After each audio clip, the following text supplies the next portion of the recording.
Bonjour chers téléspectateurs, bienvenue dans votre émission Réfléchissons ensemble, une émission qui reçoit beaucoup de personnes, c'est-à-dire selon bien évidemment une thématique. Alors aujourd'hui, nous recevons, juste après le mois de la femme, nous recevons pour la première fois dans ce numéro une femme, une dame, pas de moindre.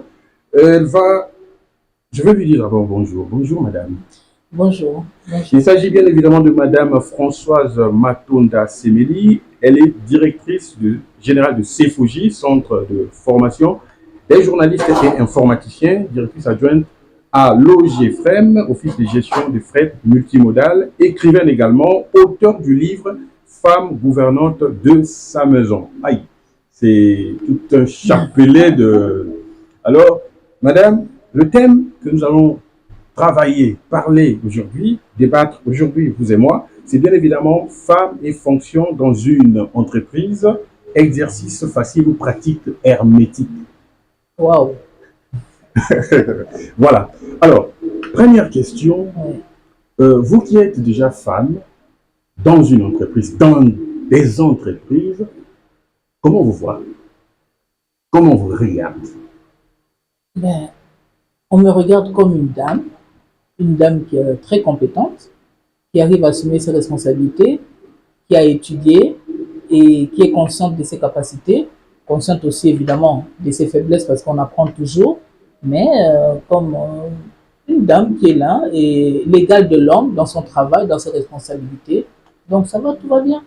Nous avons ici en Afrique un stéréotype de dire à tout moment que les femmes, ce sont des êtres faibles.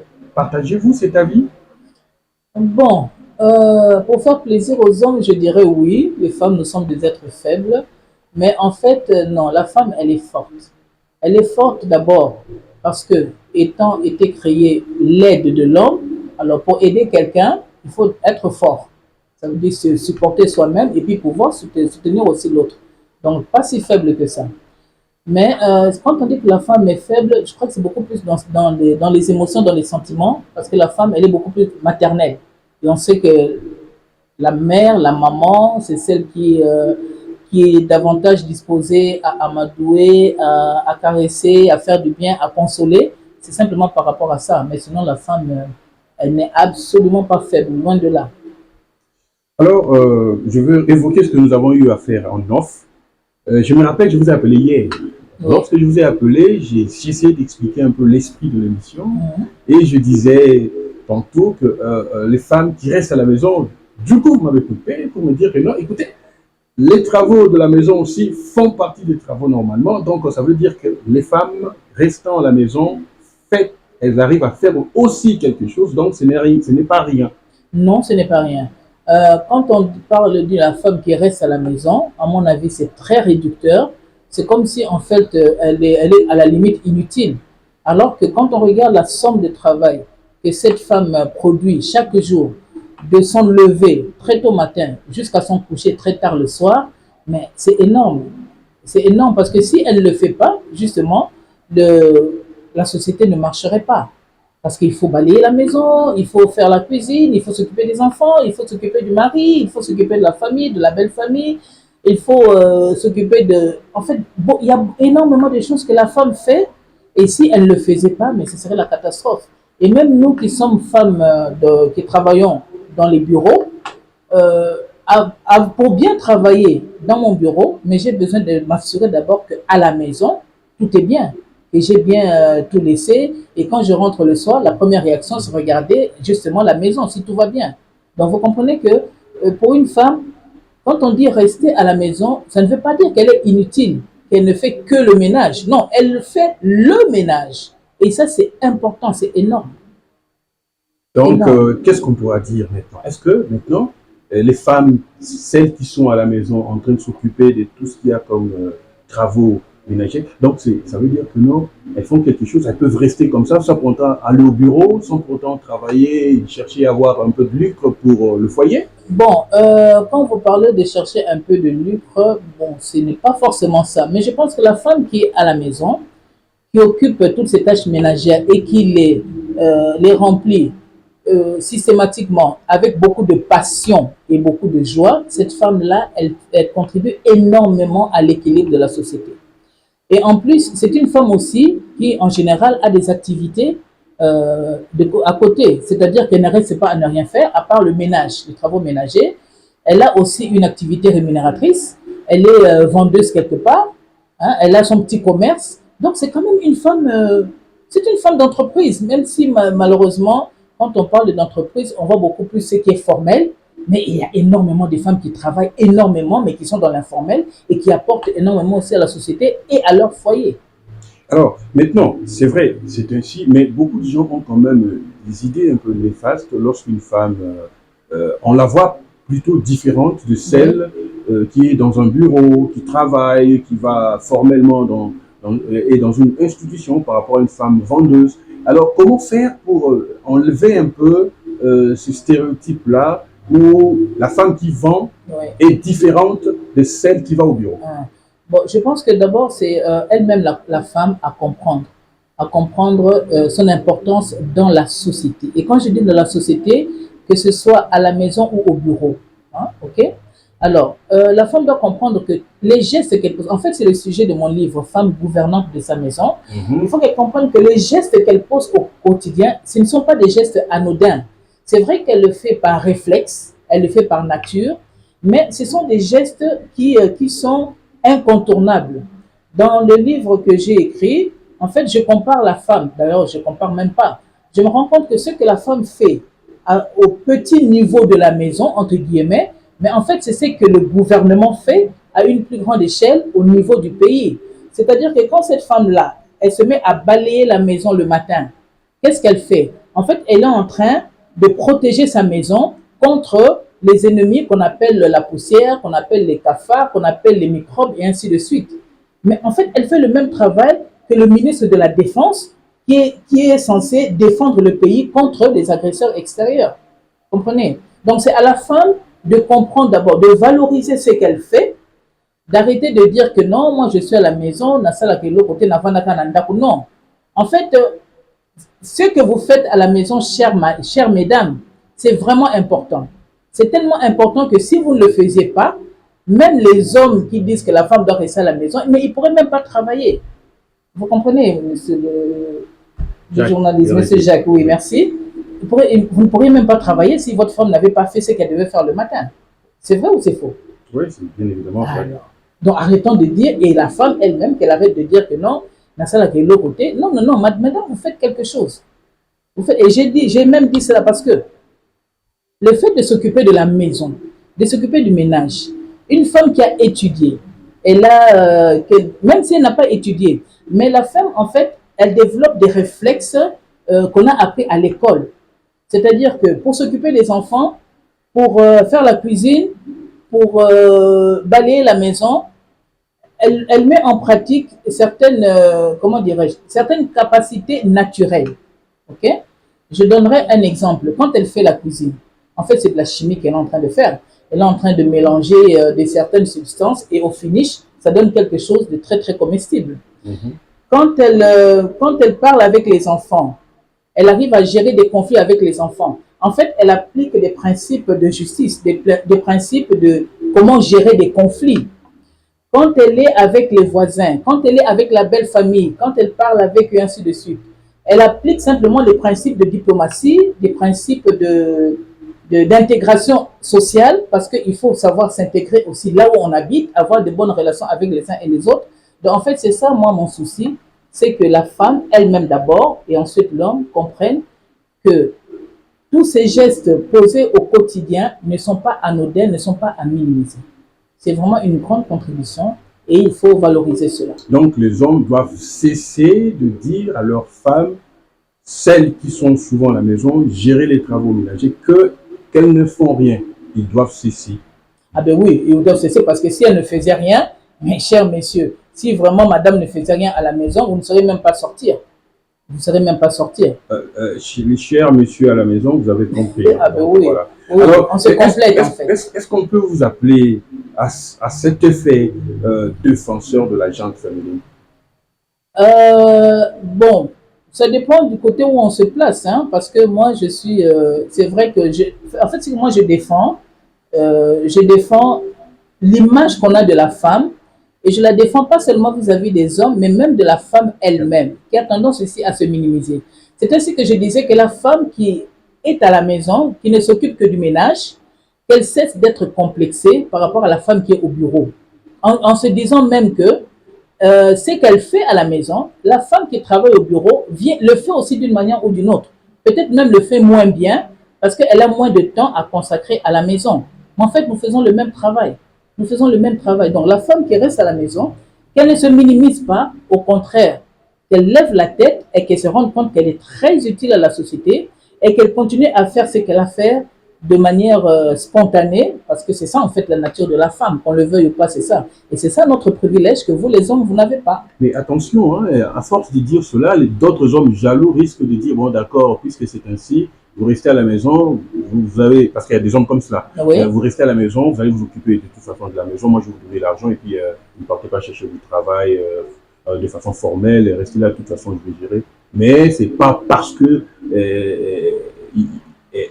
il considère que la femme est gestionnaire, mais Oui. parce que il y a des idées derrière la tête, Oui. de jalousie, pour ne pas que la femme soit épanouie.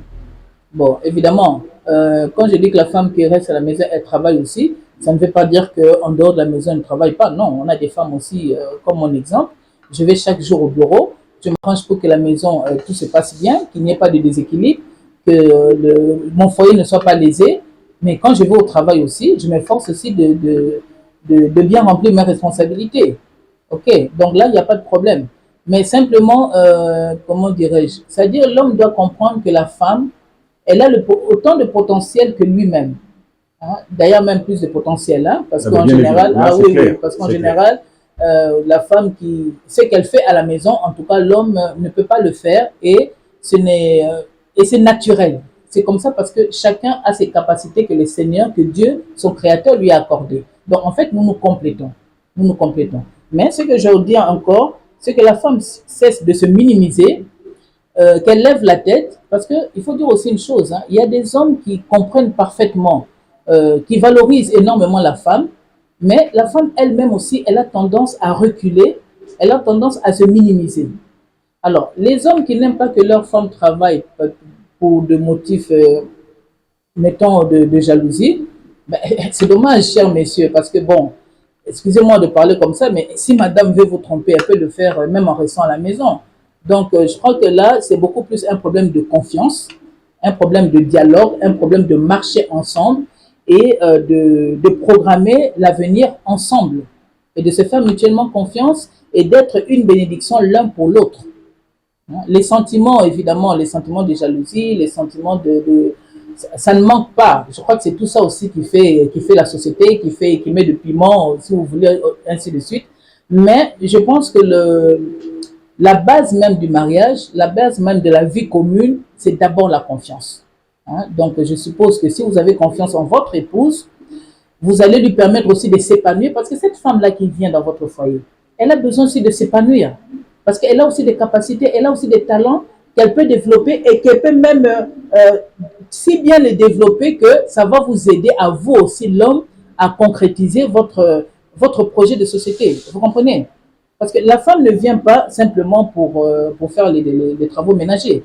C'est-à-dire, dans sa nature même, elle a quelque chose à apporter aussi au foyer. Et l'homme de même. C'est ce qui fait que les deux maintenant, mis ensemble, les talents, les capacités mises ensemble, c'est ça qui forme quelque chose de formidable dans le foyer et qui permettent à l'un et à l'autre de s'épanouir, chacun dans ses responsabilités, chacun dans son domaine, chacun dans sa nature biologique, mais pour le bonheur de tout le monde. D'ailleurs, dans un plan de carrière, oui, la femme comme l'homme est dedans. Ben oui, bien sûr. Voilà, donc bien sûr. Ce n'est pas quelque chose à négliger. Non, non, non, c'est pas à négliger. Et moi, je prends personnellement mon exemple. J'ai toujours rendu grâce à Dieu de ce que mon mari, c'est quelqu'un qui m'a toujours poussé à aller de l'avant, que ce soit à la maison ou en dehors de la maison, même en politique. Hein, parce qu'il me dit que non, ma chérie, tu as des capacités, tu as des talents, tu peux servir la nation autrement que en te limitant, par exemple, dans tel secteur. Vous comprenez? Donc, c'est ça qui est bon. D'accord. Dites-moi, madame, comment peut-on, on va entrer dans l'esprit de votre livre, hein, parce que Oui, j'ai vu deux phrases, trois phrases dedans. oui. Comment peut-on gouverner dans sa maison et en même temps être bureaucrate? Ben, ça va de soi. D'abord, être bureaucrate, ça veut dire quelque part on gouverne aussi, non? Donc en fait, il n'y a pas de. C'est peut-être des domaines différents, mais en fait, les principes sont les mêmes. C'est-à-dire la manière dont vous gouvernez la maison, la manière dont vous gérez tout ce qui est travaux ménagers, dont vous gérez le personnel domestique, vous gérez les relations avec les uns et les autres, mais c'est de la même manière aussi dont vous gérez une équipe au travail, vous gérez vos collaborateurs, vous gérez vos supérieurs hiérarchiques. Donc, il n'y a Mais pas. ça ne vous arrive pas d'être submergé, beaucoup Si. dépassé, et puis il n'y a pas des énervements tantôt, il n'y a pas, ça n'arrive pas? Mais si, mais bien sûr, mais puisque ça arrive aux hommes, pourquoi voulez-vous que ça n'arrive pas aux femmes?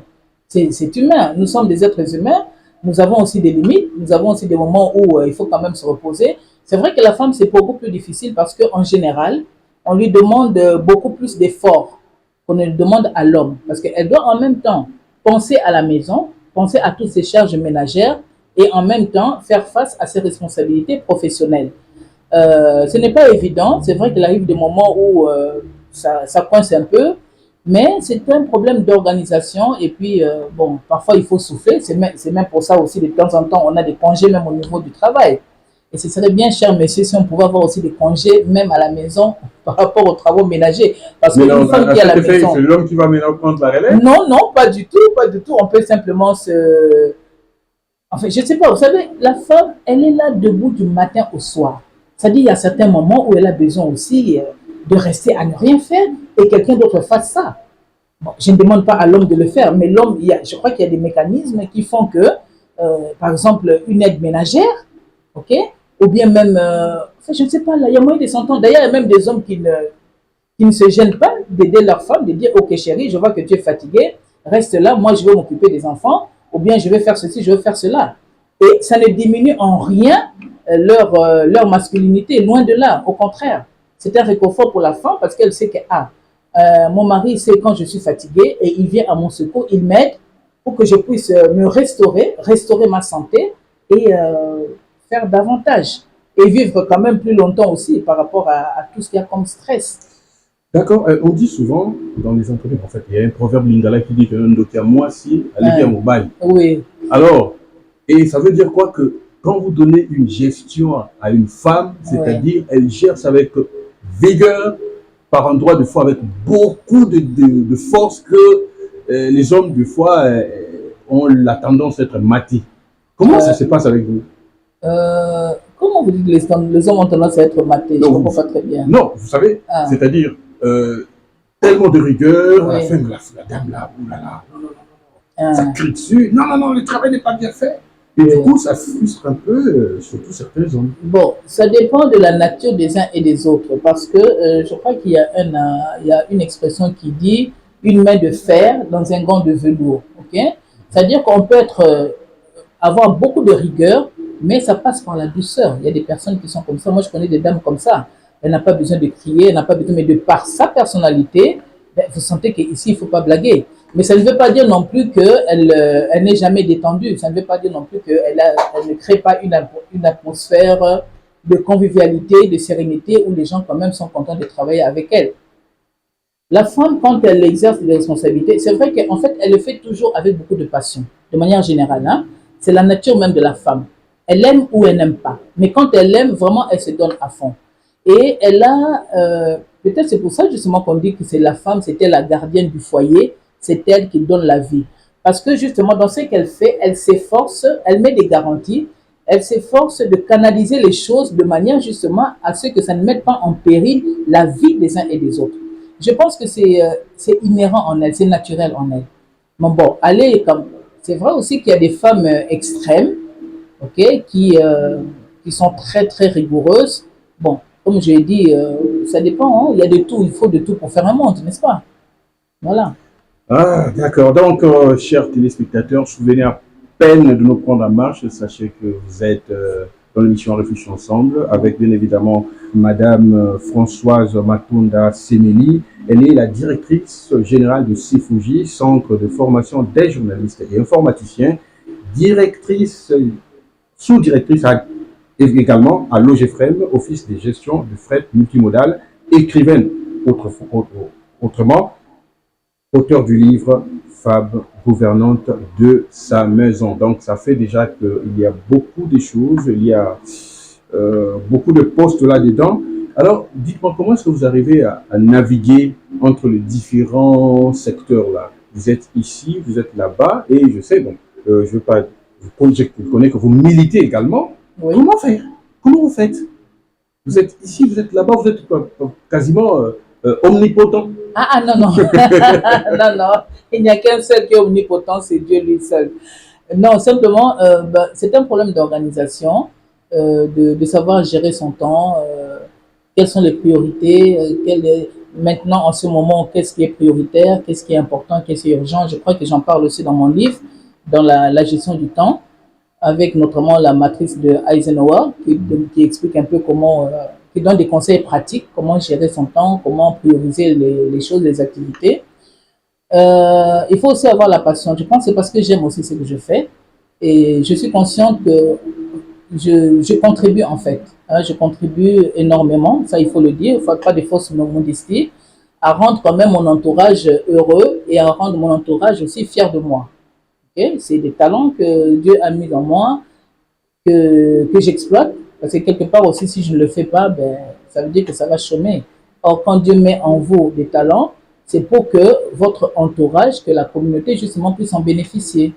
Donc je dirais que c'est un problème d'organisation, c'est un problème d'aimer ce qu'on fait. Mais évidemment, il y a aussi des limites, hein, parce qu'on dit aussi que qui trop embrasse mal étreint. Donc il faut aussi connaître ses limites, ses capacités, savoir équilibrer tout ça, harmoniser tout ça. Alors, dites-moi, que faut-il faire? Quel conseil avez-vous à donner, par exemple, aux femmes qui disent qui comptent que sur l'homme? C'est-à-dire, elle, son Eldorado, c'est l'homme ou rien. Bon, ce que je dirais à ces femmes, je ne sais pas si dans leur enfance, elles n'ont vu que ça, elles n'ont vécu que ça. Mais je pense que pour que la femme soit heureuse, il faut qu'elle contribue aussi au foyer. Et la contribution, elle est multiple. Je vais te parler des travaux ménagers. Le fait que vous savez, d'ailleurs, je pense qu'il y a une expression en économie qu'on appelle apport en industrie. Ça veut dire que la femme aussi, rien que par le fait des travaux ménagers qu'elle fait à la maison, de la manière dont elle gère le foyer, l'atmosphère qui est créée à la maison, qui permet à l'homme aussi, au travail, d'être serein et de produire ce qu'il a à produire, ça veut dire que la femme aussi contribue déjà à ça. Donc, elle n'est pas inutile.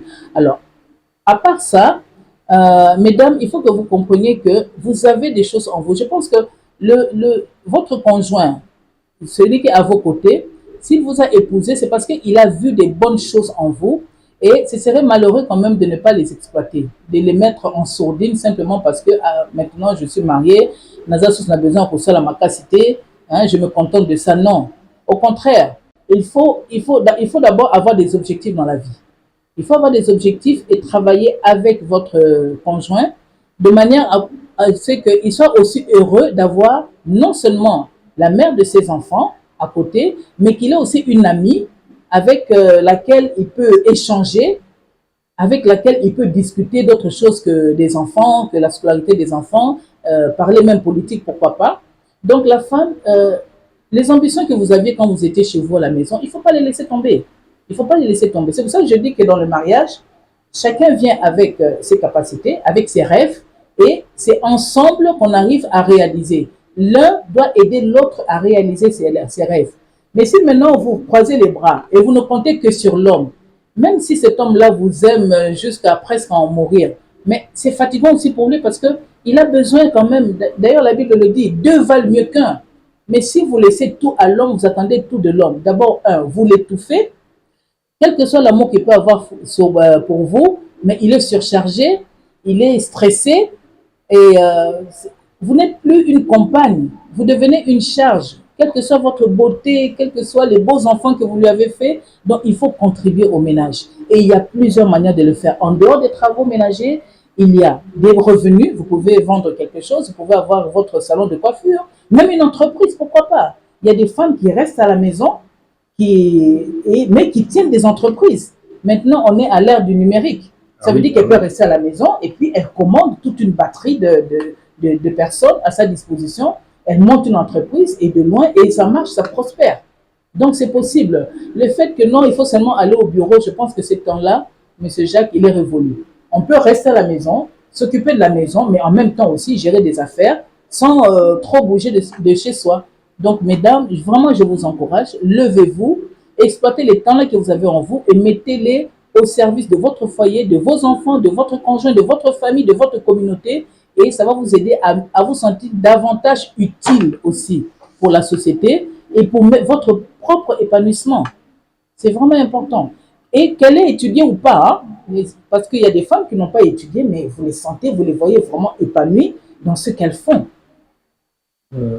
C'est facile, le jeu? Facile. C'est-à-dire d'être par exemple comme vous. Si c'est facile d'être comme moi. Bon, je ne sais pas trop quoi répondre. Hein. Ben, je dirais, d'abord, je dirais que c'est impossible. C'est impossible parce que vous ne serez jamais moi. Non, mais servir comme modèle, hein. C'est possible, non, n'est-ce pas? Comme modèle, mais oui, c'est possible, oui. Parce qu'il y en a même d'autres qui dépassent même ce que je fais. Hein, c'est vrai que je suis quand même, bon, sans fausse de modestie, comme je disais tantôt, un modèle, mais il y a des dames qui sont aussi pour moi un modèle, hein, qui dépassent même plus que je fais, ce que je fais. Donc, chacun de nous est un modèle pour l'autre. Donc, c'est possible de faire ce que je fais et c'est très possible d'aller au-delà de ce que moi, personnellement, je fais. Facile aussi? Oui, facile aussi. Comme je dis, ça dépend de ce que vous voulez, de ce que vous aimez, de ce que vous mettez en place et de ce que vous apprenez aussi, parce que quand vous aimez quelque chose, il faut aussi vous former. Hein? C'est le désir d'aller de l'avant, c'est le désir de créer, c'est le désir d'innover, c'est le désir de ne pas vouloir, d'aller de l'avant au lieu de faire du surplace, au lieu de rester là en arrière pendant que les autres avancent. C'est le désir de s'épanouir, de s'épanouir. D'accord, nous arrivons, chers téléspectateurs, petit à petit vers la fin de cette émission, mais sinon, j'ai certainement, ça doit être peut-être les dernières questions. Ok. Avant de vous poser la question sur votre livre, peu de minutes, hein, en peu de mots, oui. Dites-moi, est-ce qu'avez-vous, nous sommes passés du mois de la femme, avez-vous quelque chose qui est resté dans votre tête pendant ce mois? Si je vous disais rien, vous allez être surpris. Ben, disons qu'il y a beaucoup de choses qui me sont restées en tête, mais quand je dis rien, c'est pourquoi? C'est parce que, bon, pour moi, personnellement, c'est vrai que c'est un mois consacré aux droits de la femme. C'est un mois où toutes les thématiques sont tournées vers la femme. Mais en fait, sincèrement, est-ce qu'on a besoin d'un mois pour nous exprimer en tant que femme? Est-ce qu'on a besoin d'un jour particulier? Sur 365 jours et 366 tous les 4 ans, nous allons nous contenter d'un seul mois et puis les autres temps, là, nous croisons les bras, nous disons que non, c'est fini. Moi, on a dit ça ici, non, je ne pense pas. Mais parce que les femmes ont célébré, ont dansé, hein, ça a fêté. On appelle ça mois de la femme. Non, c'est le mois de... En fait, c'est la journée internationale des droits des femmes. Ce n'est pas une journée de fête. Génériquement, les femmes appellent ça fête des femmes. Mais non, mais justement, ça, on a dévié en fait. C'était pas ça au départ. Au départ, c'était pour lutter contre la discrimination dans les siècles précédents, la discrimination faite à la femme, notamment dans le travail. Vous savez qu'en Europe, il n'y a pas très longtemps que les femmes ont eu le droit de vote. Hein? Donc, il y a eu des problèmes, que ce soit aux États-Unis, en Allemagne, et ainsi de suite, où les femmes ont été étouffées, elles ont été marginalisées. Et je vais même vous surprendre. Il y a des années encore, je ne sais pas, des décennies avant, où même en Europe, on se posait la question si la femme avait une âme. Vous comprenez? Donc, ce n'est pas quelque chose de nouveau. Mais alors, c'est par rapport à tout ça, là, à cette lutte contre les préjugés, contre toutes les tracasseries, là, tout ce qui faisait, qui bloquait la femme à émerger, que les femmes se sont levées. Il y a eu un groupe de femmes qui s'est levé et ça a entraîné tout ce que nous savons. Donc, ce n'est pas une fête comme telle, non. C'est plutôt la commémoration de la lutte pour les droits des femmes. D'accord, j'espère, les chères dames, vous avez compris, hein, ce n'est pas une fête. Donc, voilà, c'est une commémoration. Oui. Alors, madame, on va certainement essayer de chuter. Oui. Vous êtes, je rappelle que vous êtes auteur du livre « Femme gouvernante de sa maison ». Alors, parution, excusez-moi, j'ai pas vu l'apparition, c'est l'apparition C'est en 2022. 2022 ici. Oui. Alors, comment faire pour avoir ce livre? Est-ce que vous conseillez ça aux dames surtout? C'est un livre pour les dames ou pour les hommes, ou c'est pour les deux? C'est un livre pour les deux. C'est un livre pour les deux parce qu'on ne peut pas gouverner. Dans notre société, on a l'habitude de dire que la femme, c'est le premier ministre et que l'homme, c'est le président, n'est-ce pas?